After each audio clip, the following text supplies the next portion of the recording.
Jason Naimi went from being a micromanager to a culture ambassador. Make sure to check out his journey on why culture matters when building a family law firm. Welcome back to the Revenue Roadmap. I am your host, Tyler Dolph. I am the CEO of our digital marketing agency that works exclusively with family law firms called Rocket Clicks. We also own and operate our own family law firm called Sterling Lawyers that has grown to over 32 attorneys. Today, we continue our interview series and we interview Jason Naimi, who has built an incredible firm in Nevada. He has started the firm himself as a single attorney, worrying about whether or not he was going to make rent. He became a micromanager, thinking that he had to be in charge of every single task and every single person, and has really grown into a culture warrior, knowing that building a great culture will also mean having a great firm. I really hope you enjoy his story. Jason, really appreciate you being on the show today. Jason and I met in Costa Rica, actually, at the AAML conference, and we're able to get to know each other a little bit, and I thought he would be an incredible addition to our law firm owner interview series. And so, Jason, I'd love if you could introduce yourself to our audience and tell us a little bit about your firm and kind of how it got started. Sure. Well, hi, everybody. My name is Jason Naimi. I'm in Las Vegas, Nevada. My firm name is Naimi Mullins Law Group. We're an exclusively family law practice. I'm not sure what else you want to know. How'd you start it? Why'd you start it? Well, that goes back a ways. Let's do it.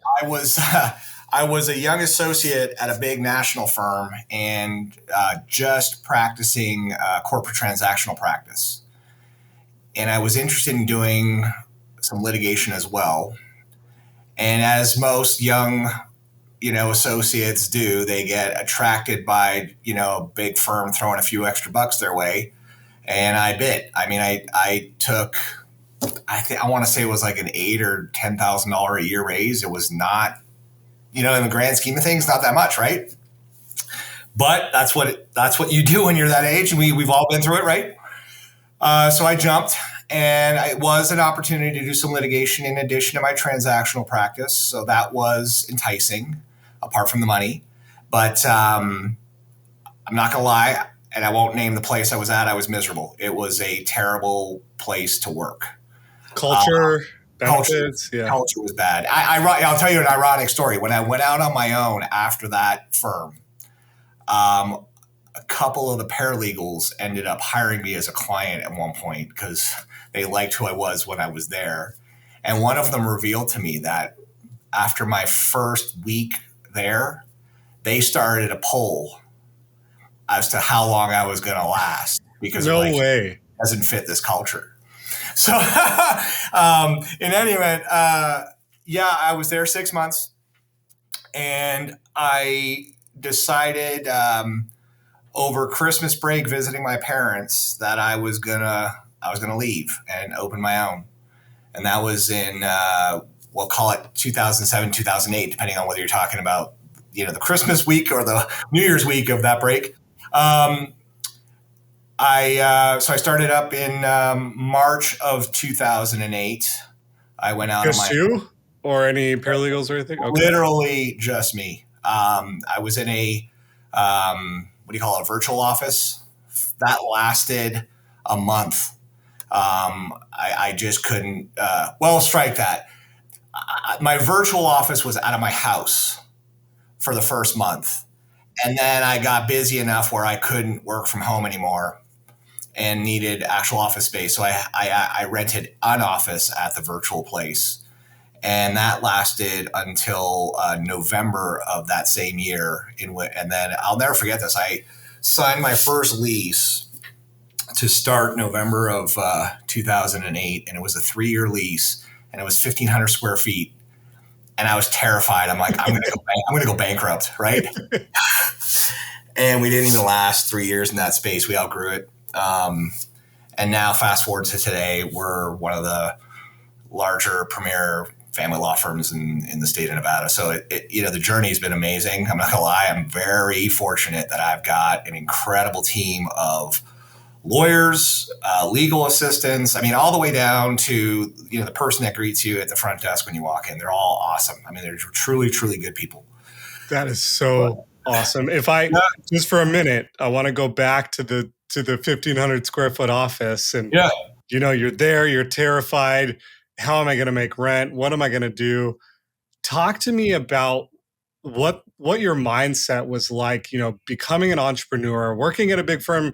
You just had to be a lawyer, right? But now you've rented an office. Now you have to make rent. Now you have to be a business kind of person. Oh, it's true, and it's funny. We go to law school and we're taught how to think like lawyers and be lawyers. Right. We're never taught how to run a business. And that is where I think most law firms or smaller, solo practitioners, whatever the case may be, fail because they don't go in with a plan per se. The majority of folks walk in and think, okay, what are my tasks today? And then, it's the middle of the month and I've got payroll due. Like, who do I call to pay me so that I can now pay my employees? Yep. And you just can't have that mindset. You really have to be able to separate the hats, so to speak, right? One hat is your technician hat, if you will. That's you, the lawyer. The second hat is the management hat, if you will. You've got to manage your team. And then the third hat is, of course, the business owner hat. And the hard part there is because we've been trained to be lawyers, we're most comfortable with the lawyer hat, and that's the only thing we want to do. Yep. We want to ignore the other parts when the other parts are arguably more important. And you have to prioritize the owner hat. You have got to, and that's in every aspect. It's counterintuitive, and I was there. I would always, and to a degree, I don't want to make it sound self-serving here, because to a degree, I still am this way in terms of I want to make sure my team is paid first before paying myself. But honestly, if you want to be a successful business owner, you've got to learn to pay yourself first. And the reason for that is because if you get to that mindset, now you're going to achieve beyond what is the bare minimum to run the practice, right? Because you'll have that money in reserve that you need. So by putting yourself at the top of the totem pole, you're not worried about, am I going to have, the payroll or the rent or the, whatever those expenses may be, So anyway. It is not an easy task being able to you go through it, I'm sure. Yep, 100%. We've done it twice actually, because we did it at the law firm and we did it at the agency. Oh, yeah. So it's a different mindset in the 0 to 1 stage than it is, in the 1 to 5 stage from a personnel standpoint, from a P&L standpoint, scraping by versus budgeting and planning for the future. Well, and it's funny you say the budgeting part. That's the part where most people fail to even think it through. And this could be any professional, right? Anybody in any service industry. It's not unique to just lawyers. It just so happens that lawyers tend to be, I don't want to say worse at it, but they're not as strong because they are so focused on wanting, and this is a good characteristic. We want to help our clients. We want to do well for people. We got in this industry because we're passionate about the law. We're passionate about advocacy. And so it's comfortable, like I said earlier, right? But when it comes to running the business side, you have to have a plan. You can't just say, okay, I'm opening shop and the rent space is X per month and I'm going to hire someone at Y and so on and so forth. You've got to think a year in advance, 3 or 5 years in advance, and then a decade, right? And I, to this day, despite the fact that we're well established now, I still have a 5 and 10 year plan. I love that. Did you start doing that from the get-go, or did you learn this kind of over time as you were building your firm? So I'm going to plug an organization that helped me a lot, if you don't mind. Please. I did it on my own in the beginning. So I put together my own business plan after I got back from the holidays, that 2007, 2008, break or whatever. And that's why it took me 3 months before I quit my firm job and opened my own shop. I wanted to make sure I had a plan. But then fast forward to 2014, I came across a coaching organization specifically for lawyers called Atticus, and they're based in Florida. And Atticus's focus is on the business side of the practice. And the pillars they teach you of are, time management, your staffing, marketing, and cash flow. And it was comforting to learn that I was doing some things well. My cash flow, I was pretty strong on that. One of the things they wanted, one of the things they wanted you to achieve in the first year was that you were at least 27% profitable. Well, I was already there, so that was good. Okay. But then on staffing, I was weak. On time management, I was weak. My typical day back then, you might have been there at that point. I don't know where you're at now or where you were. I'd get to the office at 6:30 in the morning, and I would be there till 7:30 at night. And I was getting home in time to read bedtime stories to my daughters, who were, toddlers at the time. And that was it. I'd work till about 4:30 on a Friday, and then I'd still go in on Saturdays from 9 to 2. So Sunday was family day. And that wasn't good, right? I mean, that's not a lifestyle anybody wants. Well, now my typical day is drop my girls off at school every morning, go to the gym. I'm at the office around 9, and I'm usually leaving at 3 to pick my girls up from school and take them to whatever activity they've got after school. And that's only Monday through Thursday. Fridays, I'm typically off. Unless, of course, there's a trial or something, bigger, then of course you've got to prioritize that. But my typical week is Monday to Thursday, 9 to 3. It's incredible. I mean, what a dramatic shift that you've been able to achieve. And Atticus was what helped me build the confidence to get there. And candidly, you cannot do it on your own. You have to have a team in order to be able to accomplish that. There's no other way, because as lawyers, our revenue is developed in one of two ways, right? Time and rate. And those two things are infinite. It doesn't matter how high you can get your rate up to, it's still an infinite amount. The only way to get unlimited is building a team that can take on the work and responsibility that you shouldn't be doing and doing it well so that the reputation of the firm remains intact.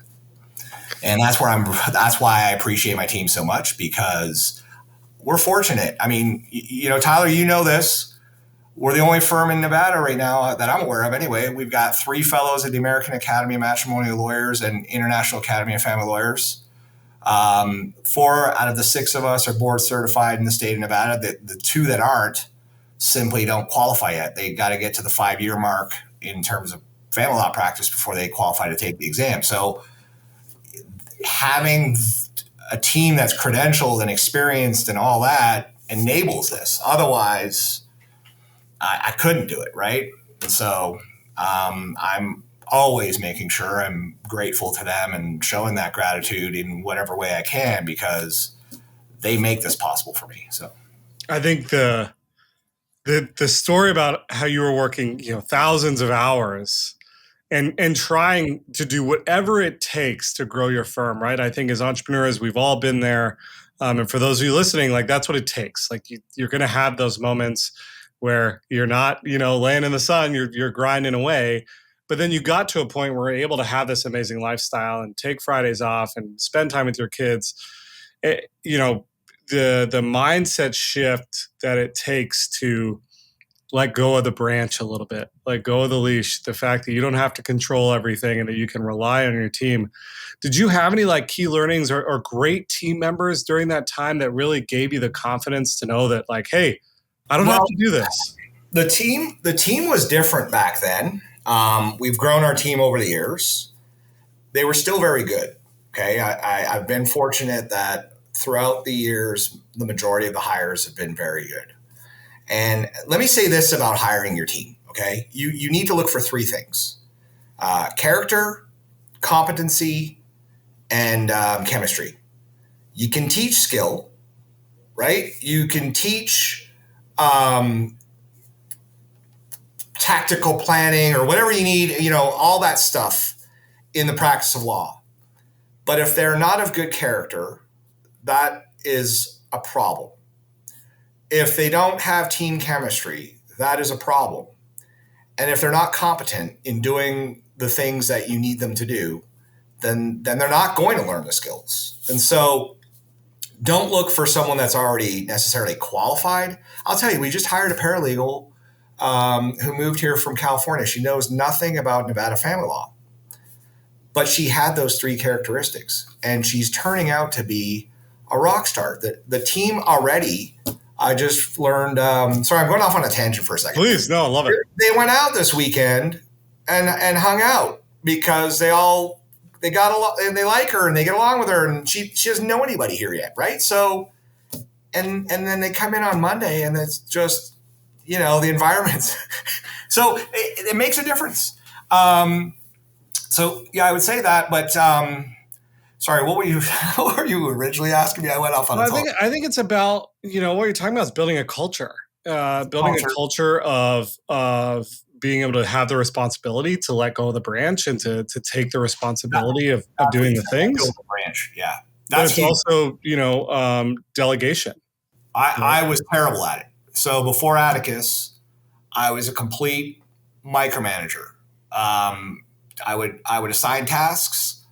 Associates would bring it back to me. I would redline it, then send it back to them, and they would, bring it back, and then I'd okay it. And it was totally bottlenecking the entire process because nothing left the door until I approved it. Well, so yes, you've brought in this great team. They're doing great work. But the processes aren't moving any faster because you're still infinite in the time that you can put into the stuff. And that's actually why I was coming in so early and leaving so late, because I would do my work before everyone else arrived at 8:30 in the morning, right? And then I would do my work after they all left at 5. So they had great work-life balance. They're coming in from 8:30 to 5, and I'm the one doing, right? So it takes confidence to trust your team to do the things you've assigned them to do. Sure, you've got to keep an eye on it, and you have to make sure it's the quality of the organization and all that stuff. Like, we've got 3 principles here. We want our clients to feel as though they've received such exceptional service throughout their representation that they would be willing to, go online and give us a 5-star review. Now, whether they do so or not, that I don't. That's not my thing. I just want them to be willing to do that, right? Secondly, work product. We're always trying to find a way to improve our work product. Sure, the way we're doing it already might be great, but if there's a better way, then we should try and implement that.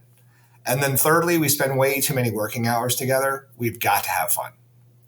And so I have no problem with, walking down the hall midday and everyone's in one another's office and they're just shooting the shit. Pardon my language. But hey, that's great.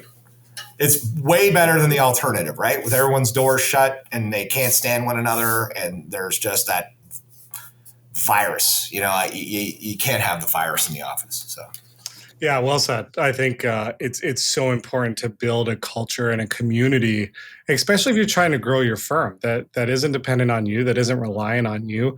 Even if your name is on the building, at the end of the day, you need people and you need a team that can be reliable in order to scale a firm. Yeah, and that ironically is how I ended up landing 2 of the AML fellows that are now at my office. They were with my competitor, my biggest competitor at one point. And they saw the dynamic here and the reputation and vibe throughout the community, not amongst clients, but as a place that you want to work at because it's a good work environment. And one by one, I didn't poach them. They just came over. They asked, hey, if you have a spot, please let me know. And then here we are, and it's nice because anytime we do need a receptionist or, because let's face it, receptionists, they never stay forever. No one wants to be a career receptionist. And I don't fault them for it. If you get them for 2 years, that's amazing, right? Agree. But when that opening comes about, you don't want to have to go figure out like, okay, who am I going to hire now? You want people saying, hey, is the minute that spot opens, I want it. Yes. So well said. Yeah. I love it. I love that this has turned into more of like a, why a great culture matters in your law firm. Well, if you can't tell, I'm passionate about that. I hate to say it, it was 5 years removed, but COVID's changed everything too, right? You got to let them, if you're going to restrict them to the, requirement that they must come into the office every day, you'll lose them. You're losing because your competitor is going to say, no problem. So I'm not going to lie, it's not my favorite thing, but I don't mind it because they are responsible. They do get their work done.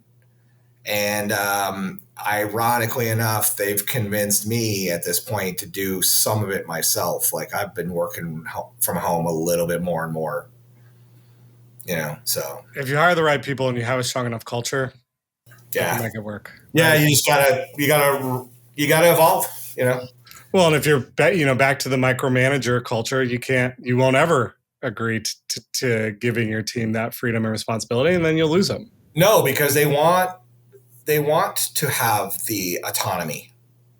I mean, they're adults. They don't want to be treated like children anymore. Yeah. That's really great. Jason, I really appreciate your time. As we're kind of wrapping up here, as we talked about kind of those moments where you were starting your own firm, is there anything that you would have done differently or that you could give advice to our listeners who are maybe thinking about either going out on their own or they've just started their own firm? What should they really be thinking about, one or two things as they're building their own? That's a great, I would have sought the advice of more experienced folks ahead of me.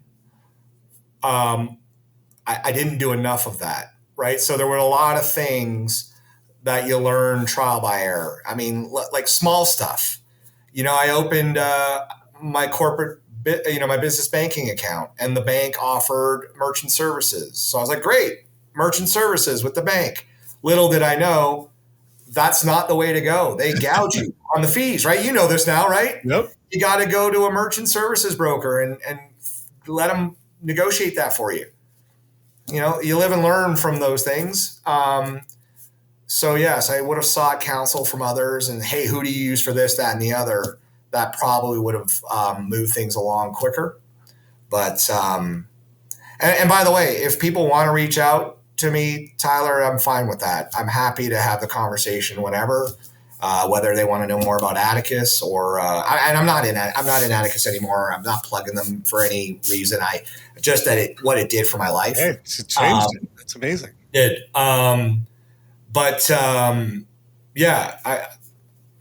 We're fortunate, you and I, right? So we should help those that want to achieve the same success or even greater success. It's the whole reason for this podcast, right? Is the opportunity to share what we've learned. And I really appreciate your time and dedication and congratulations on the success of your firm. I mean, it's amazing what you've built. Same to you. I mean, we hit it off when we met there and I'm glad we did. And by the way, we still have to get a round of golf in. So fully in for that. Yeah. Jason, I love it. I appreciate you. I appreciate your time. And we'll look forward to seeing everyone next time on the Revenue Roadmap. Well, if you enjoyed today's episode, this is part of our series where we are interviewing very successful family law owners.